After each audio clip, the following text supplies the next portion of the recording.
Assalamualaikum warahmatullahi wabarakatuh. Kembali lagi bersama Ibu Mariana di mata pelajaran ekonomi. Pada pertemuan kita kali ini, Ibu akan membahas sedikit materi tentang permasalahan yang dihadapi pemerintah dalam bidang ekonomi.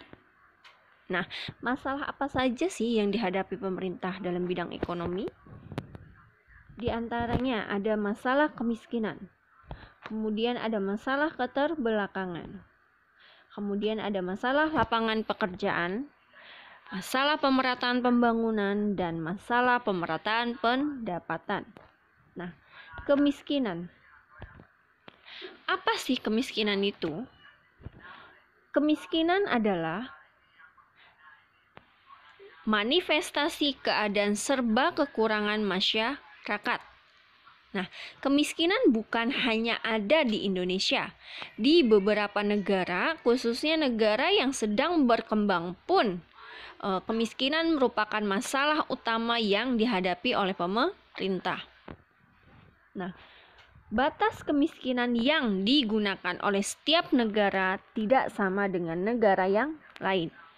Hal ini karena adanya suatu perbedaan lokasi dan standar kebutuhan hidup. Nah, sedangkan penduduk miskin, apa sih penduduk miskin itu? Penduduk miskin adalah penduduk yang tidak mampu memenuhi kebutuhan dasar minimum, yang berupa kebutuhan dasar makan. Dan bukan makanan seperti perumahan, sandang, serta aneka barang dan jasa. Makanan yang dimaksud adalah makanan kita sehari-hari, bukan seperti sandang, pangan, papan. Seperti itu ya. Kemudian kemiskinan ini dapat dibedakan menjadi dua atau dapat kita lihat dilihat dari dua sisi. Yang pertama kemiskinan absolut dan kemiskinan relatif. Nah, kemiskinan absolut, apa sih kemiskinan absolut itu? Kemiskinan absolut atau absolute poverty adalah kemiskinan yang didasarkan atas ketidakmampuan seseorang untuk memenuhi kebutuhan minimum. Ya, sedangkan kemiskinan relatif atau relative poverty adalah kemiskinan yang didasarkan atas garis kemiskinan dari negara yang bersangkutan. Kemudian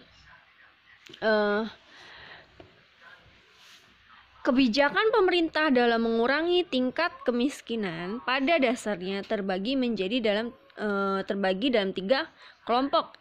Yang pertama ada pertumbuhan ekonomi yang luas dan menciptakan proyek padat karya yang memberi kesempatan kerja dan pendapatan bagi kelompok miskin. Kemudian yang kedua adalah pengembangan sumber daya manusia. Melalui apa? Melalui pendidikan, melalui kesehatan, dan melalui gizi. Dan yang ketiga adalah membuat suatu jaringan sosial untuk penduduk miskin yang memang sama sekali tidak mampu untuk memanfaatkan pertumbuhan ekonomi atau pengembangan sumber daya manusia. Nah, program pemerintah dalam upaya pengentasan kemiskinan terbagi menjadi 4. Yang pertama ada program IDT atau Impres Desa Tertinggal.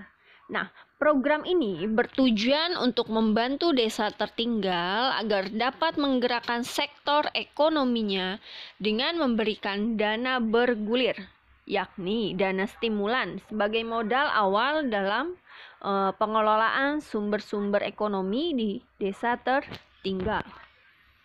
Kemudian program yang kedua adalah program jaring pengaman sosial atau JPS yang bertujuan untuk meningkatkan ketahanan pangan. Kemudian melalui apa nih? Melalui subsidi berbagai kebutuhan pokok rakyat. Nah, kemudian penciptaan lapangan kerja yang produktif. Kemudian perlindungan dasar seperti kesehatan dan pendidikan. Nah, perlindungan dasar ini harus tetap terjangkau oleh semua lapisan masyarakat. Kemudian program JPS ini memiliki tujuan untuk pengembangan usaha kecil dan menengah atau mikro usaha, yakni dengan menumbuhkan kembali kegiatan ekonomi rakyat. Nah, program pemerintah yang ketiga adalah program KUT atau Kredit Usaha Tani yang diberikan kepada para petani untuk mengelola usaha pertaniannya melalui apa? Melalui pemberian pinjaman tanpa bunga. Dan yang terakhir adalah bantuan langsung tunai atau bisa kita sebut dengan BLT yang diberikan kepada penduduk miskin sebagai kompensasi dari naiknya harga bahan bakar. Nah, BLT ini diberikan dalam bentuk uang tunai, namanya BLT pasti tunai, ya, yang diberikan setiap 3 bulan sekali. Nah, kemudian masalah yang kedua adalah masalah keterbelakangan. Nah, keterbelakangan dari segi ekonomi tampak pada rendahnya pendapatan per kapita. Nah, terbatasnya pasar berbagai macam barang atau jasa, rendahnya tingkat spesialisasi kerja, dan rendahnya penggunaan uang giral per kapita. Keterbelakangan di Indonesia pada umumnya disebabkan oleh tingkat pendidikan yang rendah. Kemudian yang ketiga adalah masalah lapangan kerja. Apa sih masalah lapangan kerja ini? Nah, bertambahnya angkatan kerja dari tahun ke tahun berakibat dari pertumbuhan penduduk yang memaksa adanya peningkatan penyediaan lapangan pekerjaan. Padahal laju pertumbuhan penduduk atau angkatan kerja ini lebih besar daripada laju pertumbuhan lapangan kerja. Nah, oleh karena itu dari sekian banyak angkatan kerja tersebut, sebagian tidak bekerja atau menganggur. Nah, dengan demikian pengangguran berhubungan dengan penyediaan lapangan kerja bagi masyarakat. Jadi semakin banyak lapangan kerja di suatu negara, maka akan semakin kecil tingkat penganggurannya. Nah, untuk menciptakan lapangan kerja yang banyak sangat tergantung pada besarnya tabungan nasional yang diinvestasikan. Nah, sementara itu tabungan nasional atau tabungan nasional ini tabungan swasta dan tabungan pemerintah, ya. Jadi tabungan nasional ini sangat tergantung pada pendapatan nasionalnya. Nah, tabungan nasional yang tinggi akan memungkinkan terjadinya pembentukan investasi yang mengakibatkan perluasan dan penciptaan usaha. Nah, berarti kesempatan kerjanya akan terbuka lebih besar bagi angkatan kerjanya. Seperti itu ya. Kemudian masalah yang keempat adalah masalah pemerataan pembangunan. Nah, pemerataan pembangunan antara desa dan kota perlu digiatkan dengan bertujuan untuk pemerataan pembangunan ke seluruh wilayah di Indonesia. Untuk mencapai pada pemerataan pembangunan, maka diperlukan kegiatan yang lebih diarahkan lagi pada perluasan terhadap kesempatan kerja.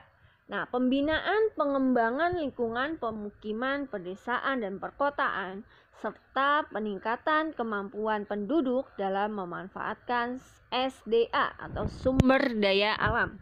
Dan yang terakhir, masalah yang dihadapi pemerintah dalam bidang ekonomi adalah pemerataan pendapatan. Tujuan dari pembangunan selain meningkatkan pertumbuhan ekonomi juga pemerataan pendapatan. Artinya hasil-hasil pembangunan dapat dinikmati oleh semua kalangan dan dari daerah mana saja, baik di perkotaan maupun di perdesaan. Namun dalam kenyataannya hasil pembangunan masih dinikmati oleh kalangan tertentu, yakni kalangan dari konglomerat. Nah, begitu juga dalam pembangunan masih terkonsentrasi di wilayah Jawa dan Indonesia bagian barat saja. Di wilayah Indonesia bagian timur masih banyak kita jumpai masyarakat yang hidup secara tradisional dengan sarana dan prasarana yang memang belum memadai. Nah, hal ini yang disebut dengan suatu kesenjangan atau ketimpangan pendapatan. Nah, tidak meratanya distribusi pendapatan akan mengakibatkan jurang pemisah antar tingkat kehidupan di dalam masyarakat. Sehingga hal tersebut akan menimbulkan yang namanya kesenjangan sosial.